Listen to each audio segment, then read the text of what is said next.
Hi everyone. To put today's video into perspective, I'm going to start with a quick summary of what humanism is. So please bear with me. As a worldview, it rejects all supernatural explanations for things.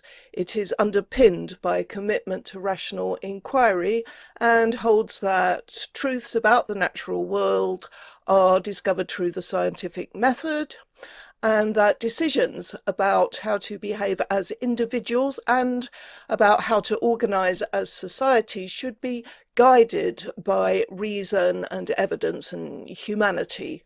So to build a truly humanist society requires quite a lot of faith in the innate goodness of human beings. I wrote a bit more about humanism on the website and forum I created when I was still a humanist. It's called thinkhumanism.com. I'll link below.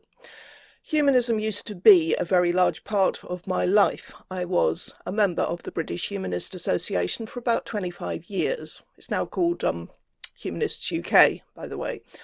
My last full-time job was as a development officer for that organisation, and in retirement I became a humanist funeral celebrant.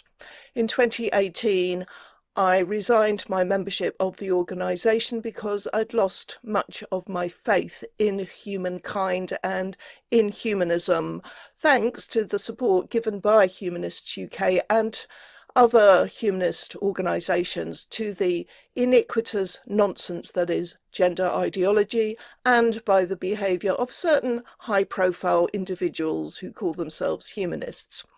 Mike Figueredo was not one of those individuals because I'd never heard of him, and I suppose I should thank the person who drew my attention to his channel called The Humanist Report, and to this video in particular for reaffirming my feelings about humanists today and about how humanism is pie in the sky.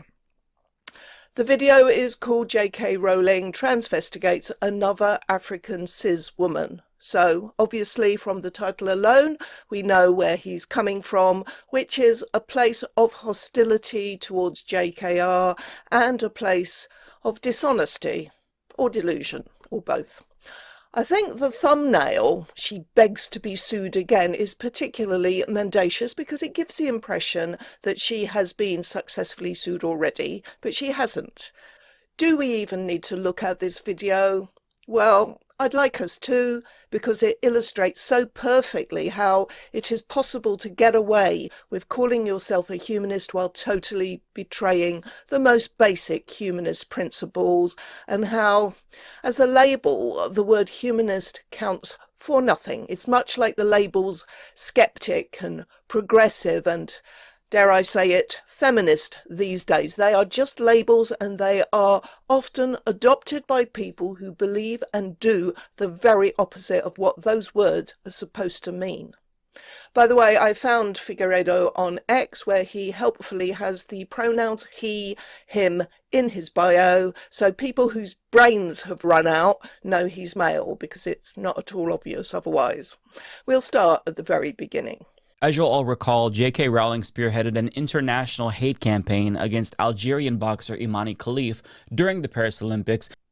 No, she didn't. She has never spearheaded or participated in any hate campaign, and the claim that she did so is defamatory. What JK did was comment on a subject that hundreds of us were commenting on, which was the fact that two Olympic boxers who'd had blood tests that showed they had XY chromosomes and who had apparently male physiques were competing in women's events. And she kept insisting that Imani Khalif was a man who was beating up on women, even though it was patently false. How can it be patently false when blood tests show that Khalif has a Y chromosome and who, let's be honest, walk like a man, my son, looks very much like someone who has gone through a male puberty and not a female one. So it's your claim that is patently false, not anything JK said. Now, just to refresh your memory, she tweeted out, "Could any picture sum up our new men's rights movement better? The smirk of a male who knows he's protected by a misogynist sporting establishment enjoying the distress of a woman he's punched in the head and whose life's ambition he's just shattered." It's a fair comment. He does look pretty self-satisfied that he punched Angela Carini, who is female and who had twice the experience of elite level boxing that Khalid has. And he punched her so hard that she quit in fear of her life after 46 seconds. A man can punch 2.5 times as hard as a woman, after all. Now, again, Imani Khalif is a cis woman. But JK Rowling also took aim at Chinese boxer Lin Yuting, who is another cis woman at the Paris Olympics. Don't be so ridiculous. Neither of them is any kind of woman. How can they be when they not only have Y chromosomes, but they have clearly developed as males and not as females? I've made several videos about the advantages of males over females in sports, including one specifically about the 2 Olympic boxers, and I drew on the most up-to-date scientific evidence available. Where is the scientific evidence for your claim, Mike? Or doesn't science matter anymore in humanism? And regardless of how many people corrected her, she refused to stop tweeting about Imani Khalif in particular, and it got so bad that Khalif filed a cyberbullying lawsuit against her. As someone who strives to be as accurate as possible in what I say and to support what I say with evidence and references and sources, I get very frustrated with YouTubers who are, let's say, misleading in their presentation. During or just after the Paris Olympics, JK Rowling posted 11 times on this topic. 6 of those comments were retweets of articles or threads by other people, notably 2 articles by biologist Colin Wright and 1 thread by biologist Emma Hilton. That leaves just 5 standalone posts by JK, and nobody corrected her because she didn't say anything that was incorrect. A small proportion of the hundreds of responses she got to every comment disagreed, and many made one or other of the silly assertions that I dismantled in the video that I made about the 2 boxes. And no, Khalif didn't file a cyberbullying lawsuit against JK. In August, he filed a criminal complaint in France for cyber harassment. The complaint was against X, against the platform, not against individuals, though he does name the most famous people who said things Khalif doesn't like, including Elon Musk, Donald Trump, the Italian Prime Minister Giorgia Meloni, as well as JK Rowling. But no, contrary to what Mike seems to be suggesting, he is not suing JK directly. It will be interesting to see the outcome of this case. I mean, it would be beyond ridiculous and deeply sinister if saying someone with an XY karyotype is a man who shouldn't be punching women is considered harassment. And after weeks of silence from Rowling, many of us had wondered if she finally had learned her lesson, maybe, but it turns out she did not. Learnt her lesson. What lesson? No, seriously, this does not compute. Leaving aside the incredibly patronising choice of phrase, not many of us wondered if she'd had a rethink or changed her mind or something like that. No, wondered if the naughty girl has learnt her lesson. What lesson is she supposed to have learnt? That she can't express an opinion that offends some people without getting viciously attacked. She already knows that, and she doesn't care. The only possible reason for changing her mind on this issue would be that some independent, verifiable evidence, you know, that word evidence, had come to light to prove that what she and the rest of us had been saying was wrong, that the opinions we had expressed were based on false information or on flawed reasoning. But none had. So what are you talking about, Mr. Humanist report? The thing that's really annoying me about this guy is that he clearly thinks there is no burden of proof on him to support his claim or to engage with the detail, the hugely important detail of those two boxers' blood test results. I mean, what is his view on that? Is he going to claim that it's a lie, or is he using some different definition of the word woman? And if he is, then what is that definition? And how does he reconcile it with humanist principles of rational inquiry and science-based evidence? I think we should be told, Mike. Or what about the point that experts like Emma Hilton and Colin Wright are suggesting the boxers most likely have 5-ARD syndrome, like Caster Semenya? Here's a quick reminder from my video about them. I now understand that Caster Semenya isn't female, but male, with a very rare 46XY disorder of sex development called 5-alpha reductase deficiency syndrome, 5-ARD for short. Suffice it to say that it inhibits in the male fetus the development of external genitalia. So boys born with this condition have an underdeveloped penis, a micropenis, often giving the impression that they are in fact female at birth. They also have undescended testes. Once a child with 5-ARD hits puberty, his internal testes will produce testosterone and masculinize his face and body. That'll do. That's actually the question I would most like Mike to answer. Assuming he accepts that 5-ARD is real, what is his difficulty in accepting that the boxers are likely to be male and have this unfortunate condition? Now, what's your blood pressure? She is incapable of growing and learning. So not only did she not learn her lesson, she's incapable of growing. Into what exactly? A mindless moron with zero empathy for the cheated sportswomen, but also zero critical thinking skills? Someone a bit like Mike Figueredo, perhaps? In fact, she attacked Khalif's appearance again after that period of silence and demanded that she release the results of a DNA test to prove that she is sufficiently woman, I guess. Well, you guessed wrong. Every part of Mike's comment here is false. JK isn't demanding anything. I wonder why he doesn't go after the person whose words JK is quoting here, the person whose article she is retweeting, namely Colin Wright, evolutionary biologist, who wrote on his Substack a piece called Iman Khalif Launches Hyper-Feminizing PR Campaign as a Distraction, and in which he makes the eminently reasonable point that launching a PR campaign and applying layers of thick makeup requires far more time and effort than simply making DNA test results public. And that's the line JK quoted. And it's not about whether Khalif is sufficiently woman, because there aren't degrees of woman. There aren't measures of how much of a woman one can be. And I don't believe JK would ever use the word woman in that creepy and cringeworthy way. And suggesting that's what she's about is just beneath contempt. And why is Mike avoiding the point Colin Wright and many others have made, which is that a simple cheek swab would confirm whether or not Khalif does indeed have an XY karyotype?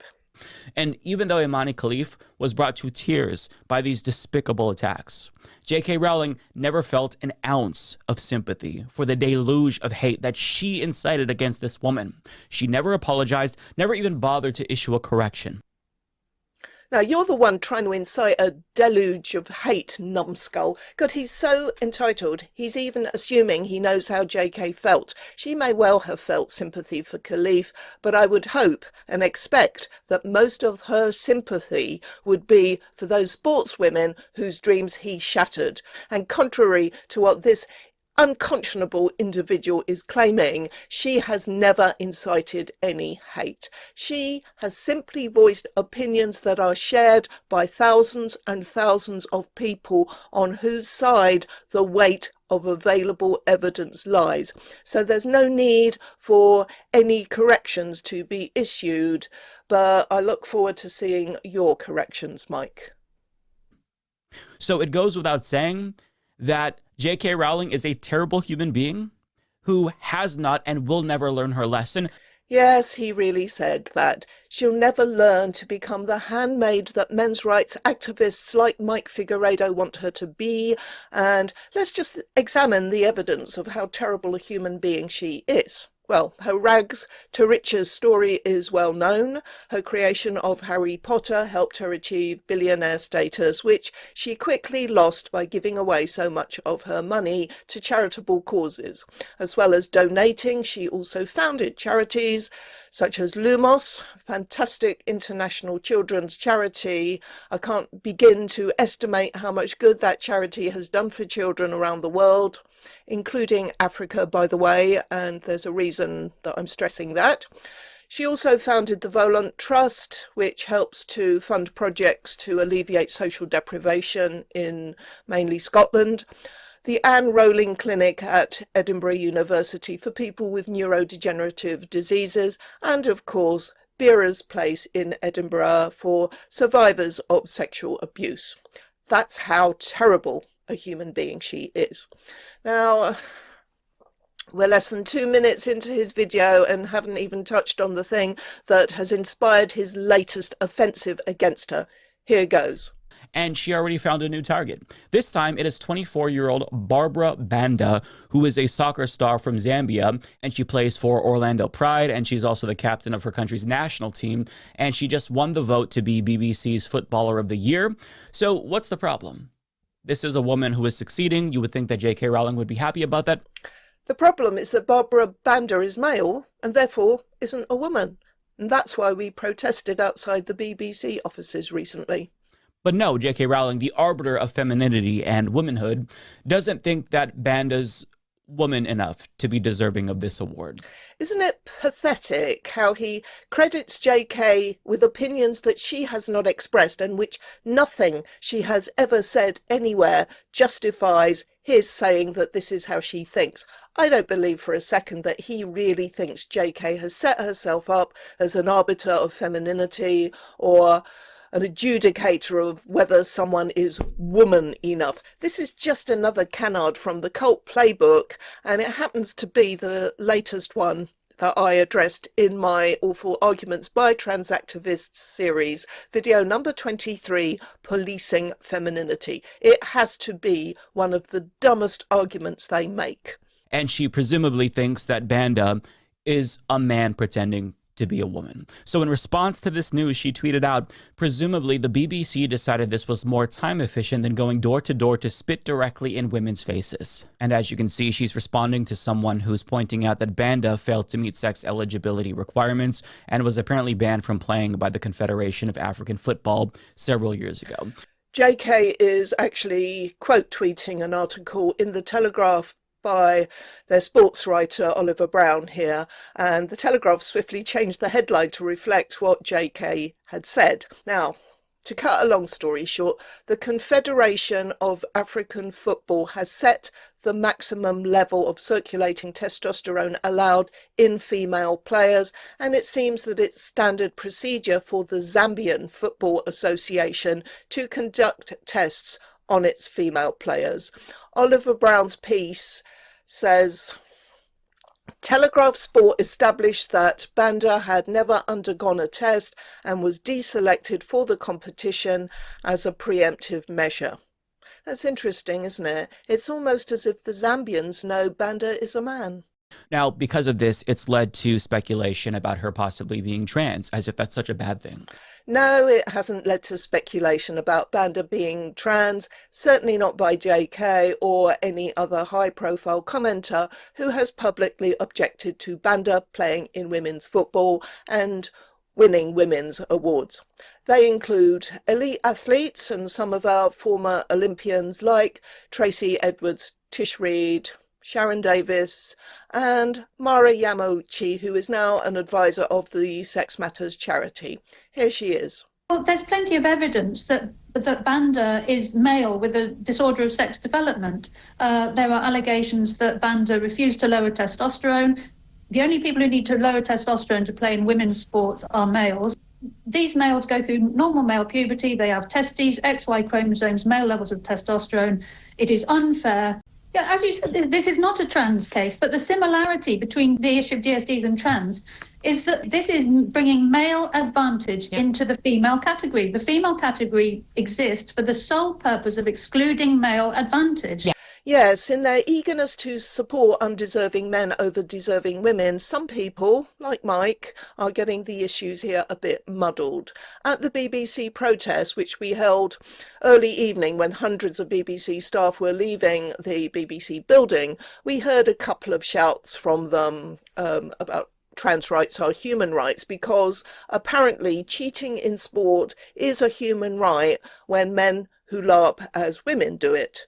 But this isn't about trans rights. It's about sportswomen's rights to fair and safe competition, and how that is threatened by men with disorders of sex development. I did wonder why Mike used this silly invented word, transvestigate, in his video title. He's trying to piggyback onto the conflict over transgenderism and get kudos from the gender cult, when this has nothing to do with anything trans, except, as Mara said, that common denominator of bringing male advantage into female sports.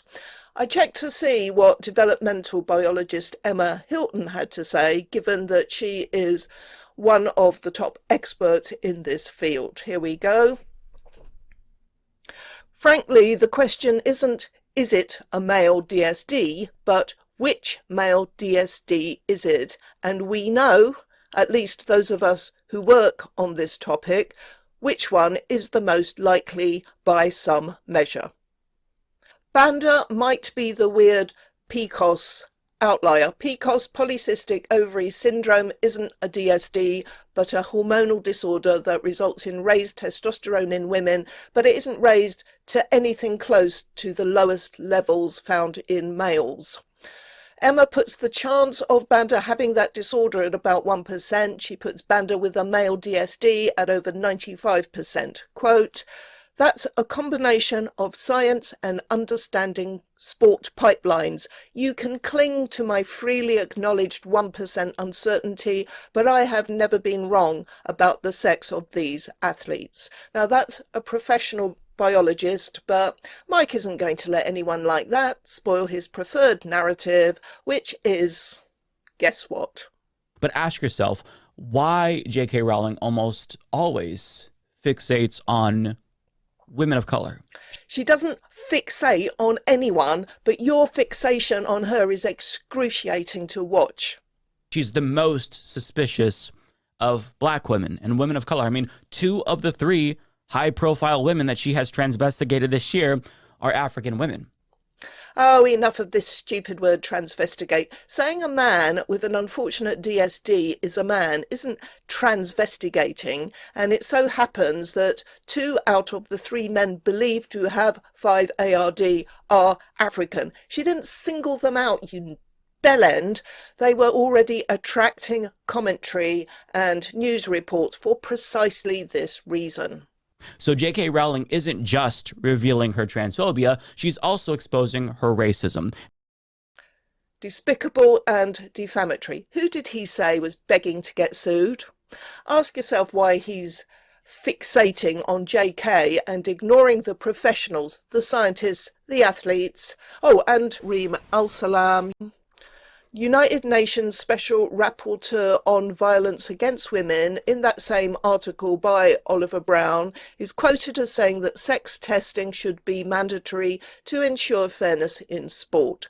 Now, later in his video, Mike argues against sex testing, but his arguments are ill-informed, to put it mildly, and packed with further attacks on JK, so I'm not going there.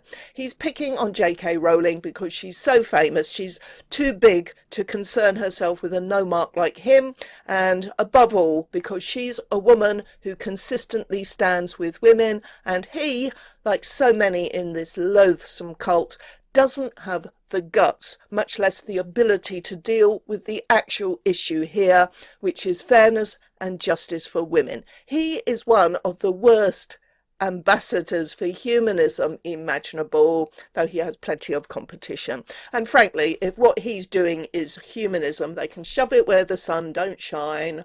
That's all.